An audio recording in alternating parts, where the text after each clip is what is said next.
Hello friends, आज का blog हमारा मानदाता बालाजी का है जो बूंदी डिस्ट्रिक्ट के अंदर है।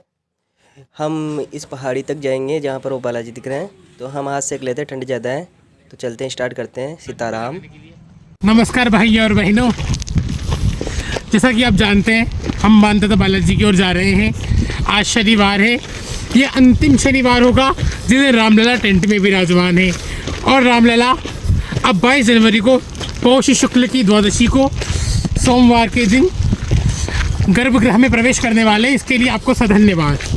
मर्यादा पुरुषोत्तम राम की इस महाविजय के लिए आप सब अपने घर पे एक दीप अवश्य जलाएं।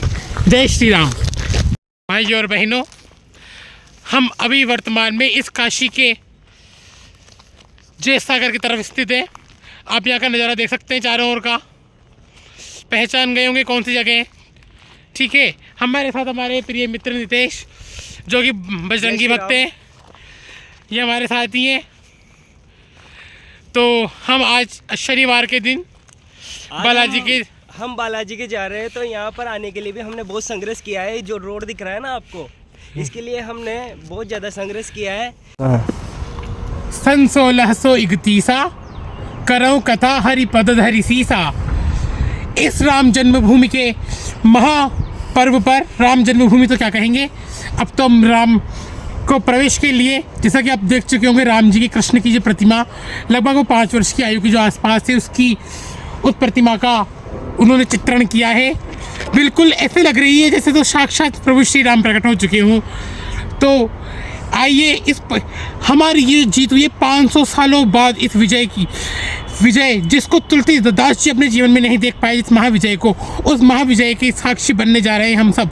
ये हमारा सौभाग्य नहीं, परम सौभाग्य शब्द भी बहुत ही छोटा है। और इस क्षण के साक्षी बनकर आइए हम सब दीप जलाएं। और हमारे आने वाली जो अनेक पीढ़ियां हैं, आप गिनती नहीं कर सकते हो, 1 2 3 4 5 6 7, इसे गिनती करते चले जाइए पीढ़ियों की, वहाँ तक हम साक्षी बने रहेंगे। तो आइए दीप जलाकर, घी के दीप जलाकर इस महापर्व का शुभारंभ करते हैं। जय श्री राम। जय श्री राम। अति उतंग जल निधि चहु पासा, कनक कोट कर परम प्रकाशा। जी हाँ, कनक कोट कर परम प्रकाशा।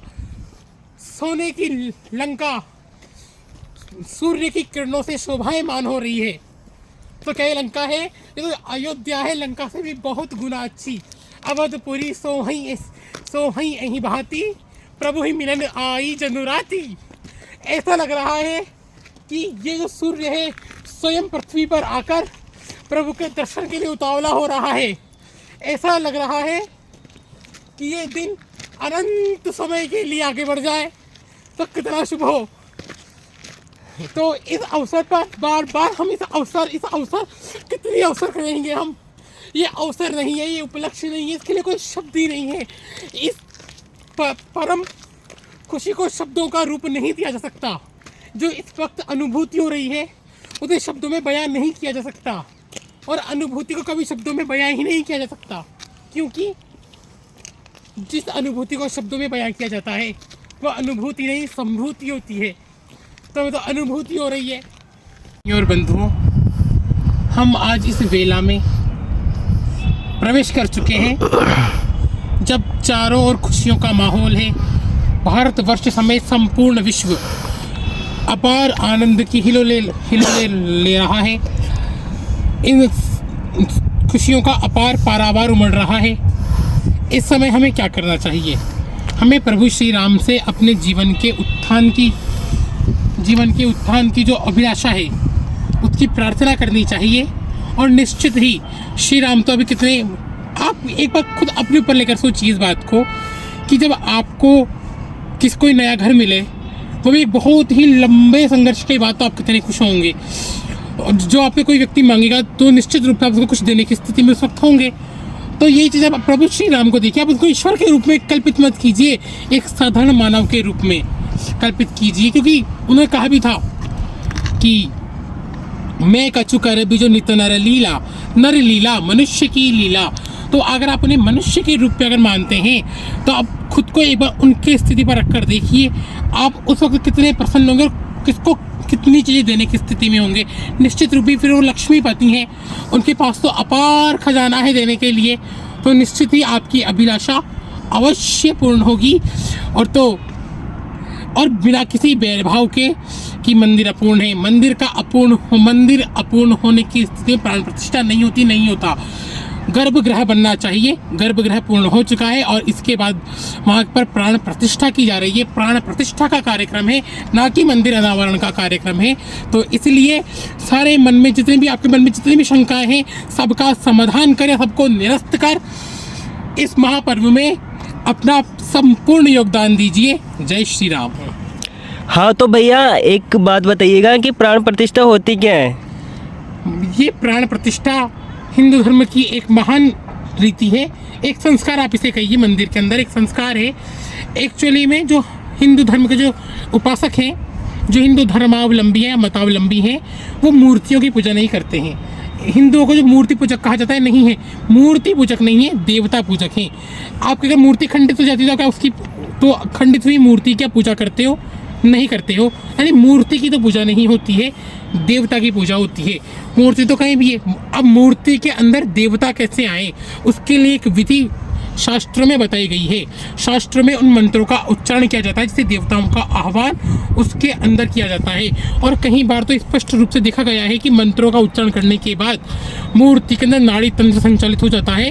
ऐसी अनेकों घटनाएं, अगर आप बहुत पुराने इतिहास में जाने की जरूरत नहीं है, बिल्कुल निकट इतिहास, 2-3 साल पुराना इतिहास, 2-3 साल की जो इसे आप घटनाक्रम में देखेंगे तो निश्चित ही ये आप पाएंगे। तो उसके अंदर जब प्राण प्रतिष्ठा में उन मंत्रों का उच्चारण किया जाता है जिससे देवता उस मूर्ति के अंदर देवताओं का वास हो, वो क्रिया प्राण प्रतिष्ठा कहलाती है। जय श्री राम। तो आप देख रहे हैं, ये है हमारे मानदाता बालाजी का प्रवेश द्वार। तो आइए करते हैं मानदाता बालाजी के दर्शन। और जय श्री राम। मर्यादा पुरुषोत्तम श्री राम का आप नाम आपने सबने सुना है।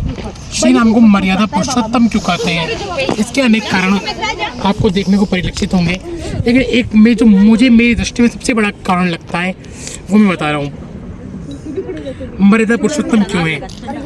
जब सीता को राम उठा कर ले गए और राम और रावण के अंदर भीषण संघर्ष चल रहा था, युद्ध चल रहा था, तब कच्ची नींद में रावण ने कुंभकर्ण को जगाया और कुंभकर्ण ने जागने के बाद रावण से पूछा, हे भाई तुमने मुझे कच्ची नींद से क्यों जगाया? तो उसने ये कहा कि मैं एक सीता नाम की एक स्त्री है जिसका अपहरण करके ले आया हूँ और उसका पति जो जिसका नाम श्री राम है वो युद्ध लड़ने के लिए आया है, तो तुम्हें उससे युद्ध लड़ना है। तो उसने कहा कि ठीक है भाई, ठीक है मैं उससे युद्ध लड़ लूँगा, लेकिन तुमने सीता को कहाँ रख रखा है? मैं सीता को देखना चाहता हूँ। उसने कहा सीता को तो मैंने अशोक वाटिका में एक बाग के अंदर रख रखा है। तुमने बोला कि तुम उसको रानी क्यों नहीं बना लेते हो? वो तो महलों में रख लेगी, खुद ही अपने पति को भगा देगी रानी बनकर। जो उसने बोला कि मैं वो श्री राम के अलावा किसी को देखती नहीं है तो रानी बनती नहीं है। तो उन्होंने बोला तो तुम्हारे पास तो हे रावण, तेरे पास तो बहुत सारी मायावी शक्तियाँ हैं, तो कभी भी राम बन जा और राम का रूप धारण कर ले और उससे विवाह कर ले। राम का रूप धारण करके रास्ता आसानी से हो जाता है। तो उन्होंने ये कहा राम ने, तो रावण बोला कि मैंने ऐसा कर रखा है, लेकिन जैसे मैं राम का रूप धारण करता हूँ तो मुझे हर पराई स्त्री माँ के समान दिखाई देती है। जब जब राम रूप में धारी, देखी परही परतीय महतारी। तो राम के रूप को धारण करने से राम के गुणों को अपनाया जा सकता है। तो ये बहुत छोटी सी बात है। तो इसके लिए तो श्री राम वास्तव में मर्यादा पुरुषोत्तम है। मर्यादा पुरुषोत्तम का अनुकरण ही उनका अनुसरण है। जय श्री राम। जय श्री राम।